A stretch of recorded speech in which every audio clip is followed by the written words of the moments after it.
Hey, welcome back to This Week in AI.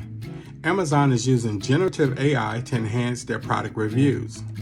Let's give a shout out to Sarah Perez on this article.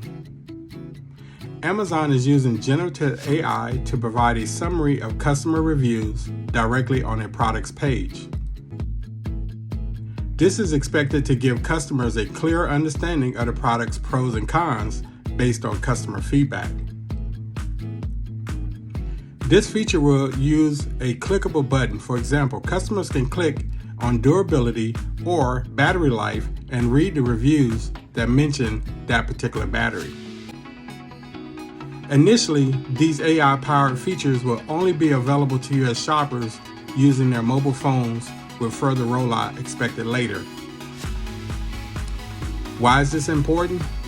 Amazon's move to apply generative AI in summarizing their product reviews is a significant example of how AI is increasingly becoming more part of the online shopping experience.